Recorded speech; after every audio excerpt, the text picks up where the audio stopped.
सभी सम्मानित साथियों को जय वाल्मीकि, हर हर वाल्मीकि, क्रांतिकारी जय भीम, जय भारत, इंकलाब जिंदाबाद। मैं संगम कुमार वाल्मीकि, जनपद शाहजहांपुर, उत्तर प्रदेश से। साथियों, जो हम लोगों ने 12 जनवरी पर सफाई कर्मचारियों के सम्मान में जो एक मांग पत्र सौंपा है, तो हमने उनको 72 घंटे का समय दिया था। तो अभी 72 घंटे पूरे नहीं हुए। उससे पहले हम अपने उन साथियों का आभार व्यक्त करना चाहते हैं जिन साथियों ने इस मुहिम में हमारा तन मन धन से योगदान किया। जैसे कि हमारे दिल्ली नगर निगम मजदूर फेडरेशन की टीम और हमारे आदरणीय बड़े भाई रणधीर गागड़ जी ने व उनकी पूरी टीम ने वहाँ पर खाने का प्रबंध कराया था। तो उनका हम आभार व्यक्त करते हैं, क्योंकि व्यस्तता के कारण हम सभी साथियों का आभार व्यक्त नहीं कर पाए। उसके लिए मैं क्षमा प्रार्थी हूँ। और हमारी दिल्ली एनडीएमसी के अध्यक्ष पूजा उज्जैन जी, जिन्होंने वहाँ पर हमारे साउंड की और वहाँ पे परमिशन के लिए भी एंड टू एंड, क्योंकि पुलिस प्रशासन ने वहाँ पर हमारा इतना दबाव हम लोगों पर बनाया था कि हम लोग वो कार्यक्रम ना कर सकें, पर हमारी बहन ने लास्ट टाइम पर हमारा कार्यक्रम सफल कराया वहाँ पर पहुँचकर। और जो हमें वहाँ पर कार्य की सारी व्यवस्थाएं थी दिल्ली जंतर मंतर पर, वो हमारी बहन पूजा उज्जैन क्रांतिकारी, उसको भी हम आभार व्यक्त करते हैं, जिसने हमें वहाँ का सारा प्रबंध कराया। क्योंकि आप सबको मैं पहले भी बता चुका था कि जो भ्रष्ट सरकार है, ये हम लोगों को सफाई कर्मचारियों के सम्मान में मांग पत्र सौंपने के लिए, उनकी समस्याओं को समाधान कराने के लिए रोक रही है। क्योंकि हमने राष्ट्रीय सफाई कर्मचारी आयोग को मांग पत्र सौंपने की बात कही थी, जबकि मैंने उनको जो पत्र दिए उसमें भी मैंने प्रशासन को, जो वहाँ का जंतर मंतर का प्रशासन है, थाना है, तो उसको भी हमने राष्ट्रीय सफाई कर्मचारी आयोग के संबंध में सारी जानकारियाँ दी थी। लेकिन उसने शुरुआत से हमारे कार्यक्रम को बोले आप कीजिए कार्यक्रम, पर लास्ट टाइम पर नाइट के समय वो हमसे कह रहे थे कि आप वहाँ पर आपको हम कार्यक्रम नहीं करने देंगे। तो फिर वहाँ पर एनडीएमसी के अध्यक्ष हमारी बहन पूजा उज्जैन जी गई, तो उन्होंने वहाँ पर हमें 1 बजे तक की कार्यक्रम करने की अनुमति प्रदान कराई, जिसका पत्र मेरे पास है। उसमें भी जो हमारी बहन ने उस संबंधित प्रशासन को, वहाँ के नज़दीकी थाना को जो पत्र दिया, तो उसमें भी राष्ट्रीय सफाई कर्मचारी आयोग के बारे में लिखा था। लेकिन प्रशासन ने हमें राष्ट्रीय सफाई कर्मचारी आयोग नहीं जाने दिया, खान मार्केट नहीं जाने दिया, हमें वहाँ प्रधानमंत्री कार्यालय ले गए, जबकि हमारा ज्ञापन प्रधानमंत्री जी को नहीं था। हमें वहाँ को केवल प्रधानमंत्री जी को सूचना पहुँचानी थी। हमारा मुख्य ज्ञापन जो था वो राष्ट्रीय सफाई कर्मचारी आयोग का था। लेकिन कोई नहीं, प्रशासन जो गलत गतिविधियाँ कर रहा है, क्योंकि वह जानता है कि आयोग का ये घेराव करेंगे, आयोग को ये ज्ञापन देंगे, तो कहीं ना कहीं हमारी उन पर दबाव बनेगा, हमारी समस्याओं को उनको समाधान करना पड़ेगा। लेकिन वह नहीं चाहते कि हम लोग की समस्या का समाधान हो, क्योंकि प्रशासन जो भ्रष्ट प्रशासन है वो इन लोगों के साथ मिला है, भ्रष्टाचारी सरकार के साथ मिला हुआ है। तो हम उसका विरोध करेंगे, पर कोई नहीं, हम उसका भी जवाब देना जानते हैं। हमारा ज्ञापन माननीय प्रधानमंत्री जी को अगर उन लोगों ने दिलाया है गलत नीतियों के साथ, तो कोई नहीं, हम उसको, अब हम जो भी ज्ञापन देंगे उनको पत्राचार के माध्यम से वहाँ तक अपना ज्ञापन पहुँचाएंगे। और उसी के साथ हमारा जो दिल्ली के हमारे क्रांतिकारी भाई एक राजेश पारचा जी, उनने भी हमारा बड़ा सहयोग किया। हम उसका भी दिल से आभार व्यक्त करते हैं, क्योंकि सर्वप्रथम हम जब दिल्ली में उपस्थित हुए थे, तो राजेश पारचा जी और उनकी पत्नी ने हमारा पूरा सहयोग किया, हमारी पूरी टीम का सहयोग किया, वहाँ के रुकने का प्रबंध, खाने पीने का प्रबंध सब उन लोगों ने किया, तो उनका भी हम आभार व्यक्त करते हैं। और साथ ही दिल्ली में जो हमारा परमपिता परमात्मा भगवान वाल्मीकि जी का मंदिर है तैमूर नगर में, महर्षि भगवान वाल्मीकि मंदिर, तो हमारी मंदिर की कमेटी ने पूरा सहयोग किया। वहाँ पे रुकने का प्रबंध, खाने पीने का प्रबंध सब हमारी मंदिर की कमेटी ने किया।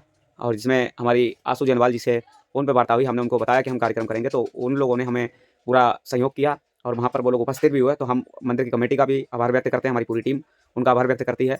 और साथ ही जो हमारे बाहर से लोग आए, हम उन सभी साथियों का आभार व्यक्त करते हैं, चाहे वो फरकाबाद के हों, चाहे वो हमारे सहारनपुर से हों, चाहे वो हमारे सुल्तानपुर से भाई लोग हों, चाहे वो हमारे चंडीगढ़ से लोग हों, चाहे वो हमारे हरियाणा से हों, चाहे वो हमारे दिल्ली के जितने साथियों ने हमारा सहयोग, उन सभी का हम आभार व्यक्त करते हैं कि जिन्होंने इस मुहिम को अपनी मुहिम समझकर बढ़ चढ़कर हिस्सा लिया और मजबूती के साथ दिल्ली जंतर मंतर पर आवाज़ को बुलंद किया।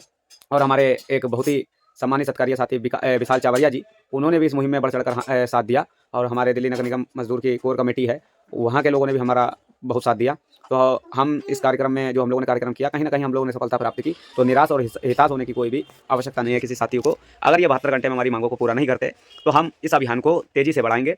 और हम चाहते हैं कि हम जहाँ पर भी, जिस निगम में, जिस नगर पालिका में या पंचायत में हम जाएँ, तो वहाँ के साथी हमसे संपर्क करें। हम लोग मीटिंग करना चाहते हैं कर्मचारियों से, डोर टू डोर उनके घर पर जाकर हम मीटिंग करेंगे और उनके अधिकारों के बारे में जागरूक करेंगे। क्योंकि सफाई कर्मचारी जोड़ो अभियान की शुरुआत 72 घंटे के बाद स्टार्ट कर दी जाएगी। तो जो भी सफाई कर्मचारी पीड़ित भाई है, तो वो हमारे लोगों के साथ जुड़े, क्योंकि मैं पीड़ित हूँ, आपकी पीड़ा समझ सकता हूँ। और इसमें जो हमारे बहुत ही सरकारी क्रांतिकारी हमारे हमारे दिल के करीब हैं, बबलू चौधरी टाइगर, उनका भी हम आभार व्यक्त करते हैं, जिन्होंने इस मुहिम को अपनी मुहिम समझकर आगे बढ़ा रहे हैं। और हमारे सर्वप्रथम जो हमारे श्रेयदाता हैं, जिनके वजह से हम इस मतलब की मुहिम में हम अपने कारवा को अंजाम दे रहे हैं, वो हमारे राष्ट्रीय वाल्मीकि धर्म समाज के राष्ट्रीय अध्यक्ष बिरदिल बागटांग आदिवासी जी, जो हमारे पिता तुल्य हैं, जिन्होंने हमारा बहुत साथ दिया और हमें मतलब कि उस जगह से निकाला जहाँ से मैंने कभी कल्पना नहीं की थी। पर हम उनका भी आभार व्यक्त करते हैं, क्योंकि हम आप लोगों के बीच में बैठे हैं तो उन्हीं की वजह से बैठे हैं, क्योंकि उन्होंने हमें अपना पूरा, हमारे इस मुहिम को अपनी मुहिम समझकर चलाने के लिए योगदान दिया। हम उनका भी आभार व्यक्त करते हैं। और साथ ही जितने भी हमारे साथियों ने जो हमारा साथ दिया, उन सभी का हम आभार व्यक्त करते हैं, जिन्हें इस मुहिम को आगे बढ़ाने में अपना साथ दिया। और आगे भी ऐसे ही सभी भाई एक दूसरे का साथ दें क्योंकि मैं कोई नेता नहीं हूँ। मैं पहले भी बोला था कि मैं कोई नेता नहीं, पर नेताओं के लिए नेता हूँ। ये बात मैं सीना ठोक के बोलता हूँ, क्योंकि मैं एक समाज का साधारण सा छोटा सा सिपाही हूँ, समाज के प्रति कार्य करता हूँ। मेरा इस लड़ाई को लड़ने में सिर्फ इतना स्वार्थ है कि मैं अपनी लड़ाई लड़ रहा हूँ, अपने पिताजी की लड़ाई लड़ रहा हूँ, क्योंकि मुझे अधिकार नहीं मिल रहा है। और मैं चाहता हूँ कि जब मुझे अधिकार नहीं मिला, ऐसे हमारे साथ कई पीड़ित भाई बहन हैं जिनको अधिकार नहीं मिल रहा है। गोहाना से हमारी एक बहन है अनीता, जो कि कौशल प्रशिक्षण विभाग के अधिकारियों द्वारा काफ़ी समय से लड़ रही, संघर्ष कर रही, पर उसको इंसाफ नहीं दिया जा रहा है, उसके साथ अन्याय किया जा रहा है। और ऐसे ही हमारी किशनगंज रेलवे की एक बहन है सोनिया, जो कि दिल्ली की है, उसको रेलवे विभाग के द्वारा रिश्वतखोरी खा के भ्रष्ट अधिकारियों ने उसको उसके अधिकार से वंचित रखने का कार्य किया, उसको भी इंसाफ नहीं मिल पा रहा, वो भी दर दर भटक रही है। हमारी झांसी से एक टीम आई, उसको कंटोनमेंट बोर्ड के द्वारा इंसाफ नहीं दिया जा रहा, वो भी 10 साल से भटक रहे अपने इंसाफ के लिए, लेकिन उनको भी इंसाफ नहीं दिया जा रहा है। तो ऐसे हमारे एक महाराष्ट्र के सफाई कर्मचारी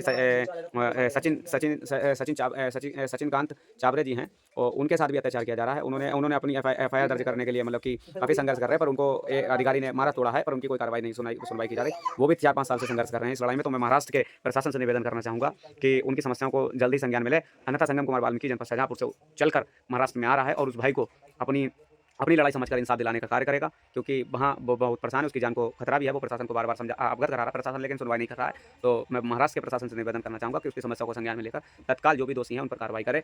और जो यूनाइटेड इंडिया इंश्योरेंस कंपनी के द्वारा जो मृतक आश्रित को लाभ नहीं दिया जा रहा था, श्रीमती कमला देवी को, उनके पति स्वर्गीय नन्हेलाल जी जो है कि जिनका स्वर्गवास हो गया, उनके परिजनों को लाभ नहीं मिला, जबकि उनकी बेटी एक दृष्टिहीन है और उनका एक नौजवान बेटा भी खत्म हो चुका है, जिसको हमने प्रशासन की समस्याएं सारी भलीभांति अवगत कराएं, लेकिन वहाँ का भी प्रशासन मनमानी, जो संबंधित अधिकारी मनमानी करने का कार्य कर रहे हैं। तो ऐसे तमाम मुद्दे हैं जो हमारे संज्ञान में है, जिनके हम लड़ाई लड़ रहे हैं, लेकिन अधिकारी कोई भी सुनवाई नहीं कर रहा।